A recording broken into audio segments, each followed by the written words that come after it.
Today we're talking about 10 stress tests of a good financial plan. So the first thing that I recommend looking at is how well you control your money temperature versus how much your money temperature dictates how you live your life. So let me give you an example. So money temperature is defined as what do you spend on a monthly basis because you need to, and what do you spend on a monthly basis because you want to.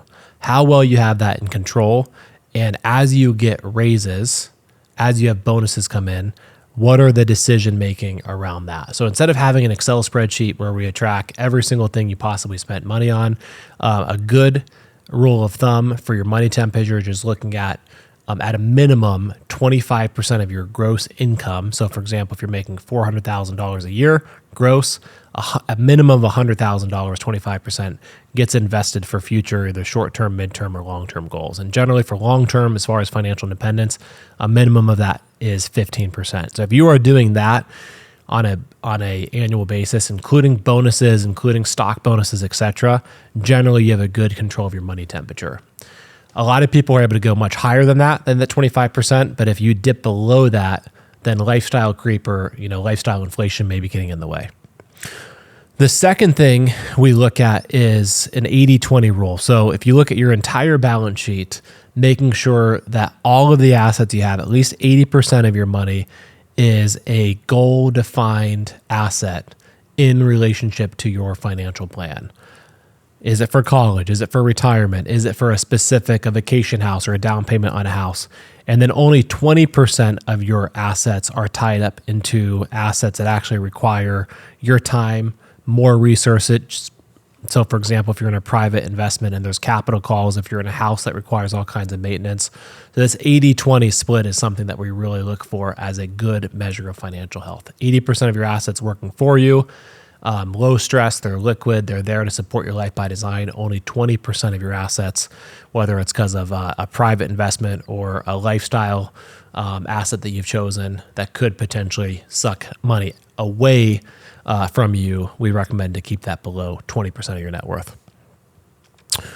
Third is cash flow is king. So looking at what is the consistency of the cash flow? If you're a W-2 and you have a high cash flow just from income, if bonuses are coming in, are we dependent on that bonus? Is it consistent? Or if you're a business owner, how consistent is your cash flow? The fourth thing is also looking at then future cash flows that you're creating, whether that's passive or active income. The fifth thing is your investments. Are you following the 3 pillars of investing that we refer to as asset allocation, diversification, and then having everything that you put into the equity markets defined as long-term, or really have a lifetime time horizon attached to them. The sixth thing is how well is your time and your privacy protected as you grow your balance sheet.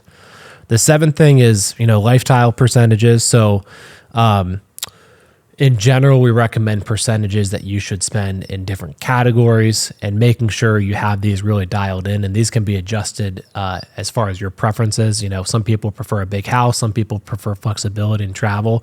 So we tailor make those for each client and make sure that they stay in check. So ultimately, you can not look back with any regret and not wonder, are my overspending, or on the vice versa, am I underspending? Am I going to accumulate unnecessary amount of net worth and look back at my 30s, 40s, and 50s with regrets on more trips and more fun experience I could have had? So that's a paradox that needs to be managed. It's not a problem to be solved. And that's the best thing about a good financial plan can do. It's not just solving the problem of, I want to fund my kids' college, I need to save X amount, is managing the paradoxes that come along the way.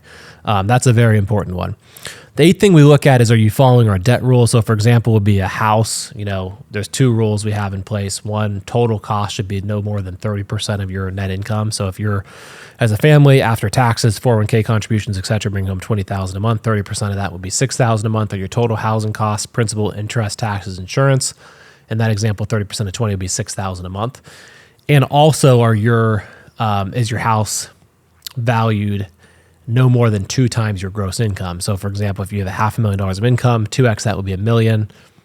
Now the problem here is that banks are going to offer you a ton more, probably 50 or even double, 50% or even double the amount I just quoted. So it takes a lot of discipline to realize that anything above this will probably create a lot of tension in your plan, a lot of inflexibility, and ultimately where a lot of people today feel is house poor.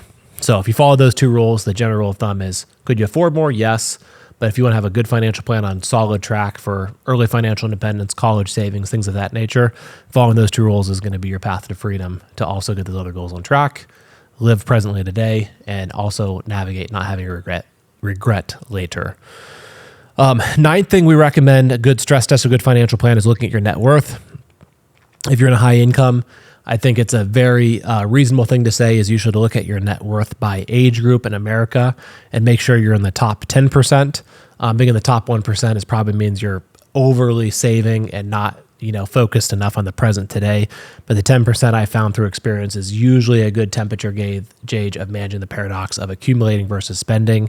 You have a very healthy relationship with your money. You're very disciplined in saving it, but also very thoughtful and intentional about your lifestyle today, knowing that tomorrow is never guaranteed. The 10th thing is just literally looking through everything on your balance sheet and being able to say, this is here because fill in the blank, meaning every asset has a job description. If it doesn't have a job description, ask yourself why I invested in it and would I do it again? And that can help you calibrate, good decision-making that supports your life by design in the future. So those are my top 10 things to measure stress test of a good financial plan.